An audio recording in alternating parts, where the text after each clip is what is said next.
আমি সরস্বতী মিত্র। এটা আমার প্রতিশোধের গল্প। ছোটবেলায় বাবাকে হারানোর পর আমার বিধবা মাকে প্রায়ই দেখতাম রফিক আহসান নামের লোকটার সাথে ঘনিষ্ঠ সম্পর্কে জড়াতে। জানি না তারা কেন সমাজ ধর্মের বিধিনিষেধ উপেক্ষা করে আগুন নিয়ে খেলছিল। হঠাৎ আমার মা যখন ওই রফিক আহসানের সম্পর্ক ছেদের জন্য আত্মহত্যা করল, আমার ছোট্ট হৃদয় তা গ্রহণ করতে পারেনি। প্রতিশোধের আগুনে জ্বলছিলাম। নিজেকে অনেক সংগ্রাম করে প্রতিষ্ঠিত করি। তারপর ইউনিভার্সিটিতে পড়ার সময় পরিচয় হয় কবির আহসানের সাথে। জানতে পারি এই সে আমার মায়ের খুনি রফিক আহসানের সন্তান। আমার মনের প্রতিহিংসা আবার যেন অঙ্গার হয়ে জ্বলে উঠল। চেয়েছিলাম ভালোবাসার মায়ায় জড়িয়ে কবিরকে কষ্ট দেব, রফিক আহসানের রক্তকে কষ্ট দেব। কিন্তু কবির সত্যিই ভালোবেসে ফেলে আমাকে। একদিন জানতে পারি আমি কবিরের সন্তানের মা হতে চলেছি। কবির আমাকে সন্তানটা নষ্ট করতে দেয়নি, আমাকে বাধ্য করে বিয়ে করতে।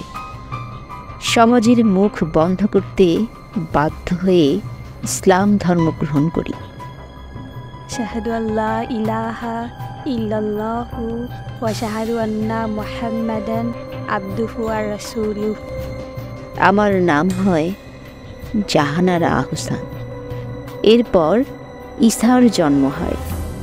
দৃষ্টি প্রতিবন্ধী এই সন্তানটাকেও আমার সহ্য হতো না। মনে হতো আমার মায়ের খুনির রক্ত বইছে এই সন্তানদের মাঝে। তবুও তিলে তিলে কষ্ট দিয়ে শেষ করতে চেয়েছিলাম কবিরকে।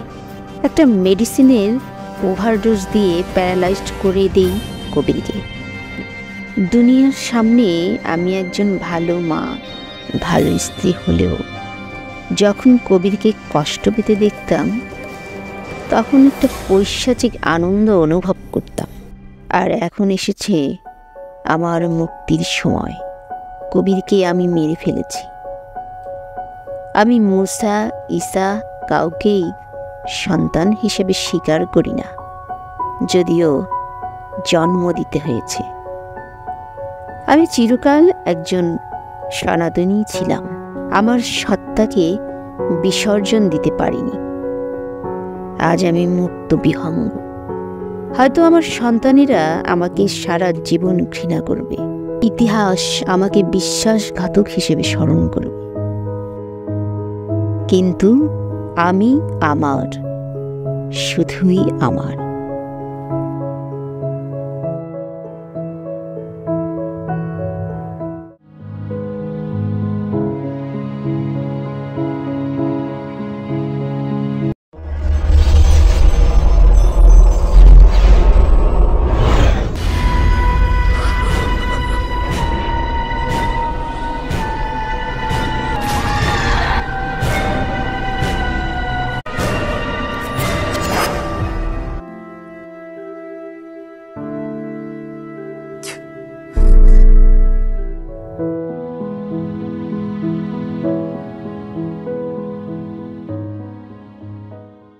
মামা, লাইফটা এমন কেন বলতো?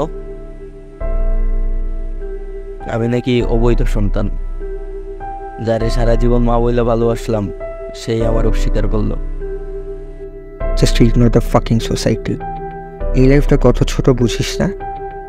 So enjoy the rest of year life, বাকি সব গোল্লায় যায়।